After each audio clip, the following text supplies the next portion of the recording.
मैं सुरेंद्र पांचाल, प्रदेश अध्यक्ष भारत मुक्ति मोर्चा। अभी परसों रोहतक के विधायक माननीय भारत भूषण बत्रा जी ने विधानसभा सत्र में एक बयान दिया है कि जो सीटें रिजर्व की जा रही हैं चुनाव के लिए अभी वो BCA के लिए क्यों की जा रही हैं।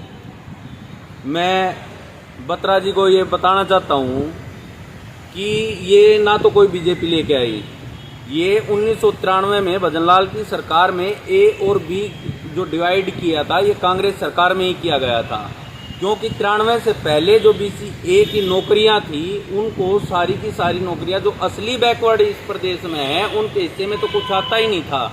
जिस तरह अब जो 15% है वो इकट्ठा कंबाइन है फर्स्ट और सेकंड क्लास में, तो BCA वर्ग के जो लोग हैं वो पॉइंट में भी नहीं है, पॉइंटों में 1% भी नहीं है। इसीलिए इसी तरह राजनीति में आज तक प्रदेश में 32% संख्या BCA की होने के बावजूद सिर्फ 76 साल की आज़ादी में 2 MLA मुश्किल से हर बार बनते हैं, चाहे किसी भी पार्टी से बनते हो, सिर्फ 2 ही MLA बनते हैं विधानसभा में। आपने जो कहा कि BCA के लिए क्यों, BCB के लिए क्यों, तो हम BCB के खिलाफ नहीं है, लेकिन विधायक जी आपको ये पता होना चाहिए BCB की तो हरियाणा के चारों ओर बेल्टें हैं, वो सेफ जोन में बैठे हैं, वो कहीं ना कहीं सरपंच भी बनते हैं, MC भी बनते हैं और विधायक भी बनते हैं। आज भी अगर देखोगे प्रदेश में तो 13-14 विधायक BCB के हैं, लेकिन BCA के आज भी सिर्फ 2 विधायक हैं। आपको BCA वर्ग से इतनी जलन मेरे को नहीं समझ में आ रही क्यों हो रही है।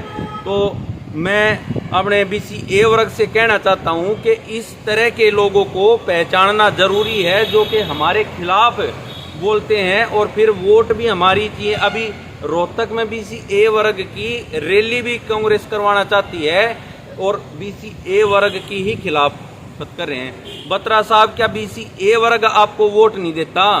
आपको ये पता होना चाहिए कि रोहतक का जो एरिया है इसमें जो BCA की तो जो लोग हैं वो हरियाणा के बीच में ही रहते हैं, चारों तरफ तो बेल्टें हैं, अहीरों की हैं, यादव, गुज्जर, मेव, सैनी और कंबोज, उनकी तो अपनी बेल्टें हैं। यहाँ जो लोकल जो बीच का एरिया है यहाँ तो सारा BCA वर्ग है। ये जो बिखरा हुआ समाज है, क्या आप इनको कुछ भी नहीं देना चाहते? हमारी बार बार यही डिमांड रही है कि SC की तर्ज पर जब तक BCA वर्ग को भी आरक्षित नहीं किया जाएगा इनके हक अधिकार किसी भी तरह सुनिश्चित नहीं हो सकते, क्योंकि जो ताकतवर जातियां हैं वो हमें तो वोट भी नहीं डालने देती। अभी पीछे चुनाव में, गोहाना के चुनाव में आपने देखा होगा कि एक बैकवर्ड के कैंडिडेट के पक्ष में कई दर्जनों गांव ऐसे थे जहां पे हमारे लोगों को वोट ही नहीं डालने दिया गया। तो असली पिछड़े लोग तो हम हैं और हमें ही आप कुछ देना नहीं चाहते। इसमें ये बहुत ही शर्म का विषय है।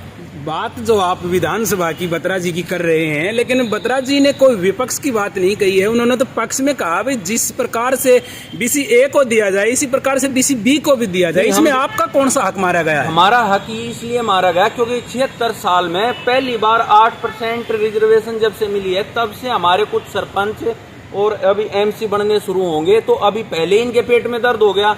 जबकि 1993 में कांग्रेस ने ही A और B बनाए थे।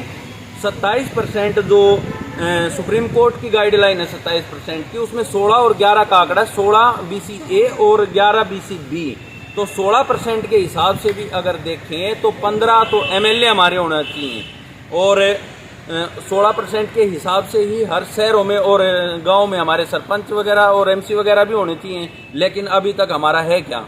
2-3% तक, ये 8% पहली बार मिला है, पहली बार इनके पेट में दर्द हो गया। फिर इसमें जो है ना आपके खिलाफ में तो कुछ नहीं बोला है ना, पक्ष में ही कहा कोई ऐसा ही दूसरी जगह भी होना चाहिए।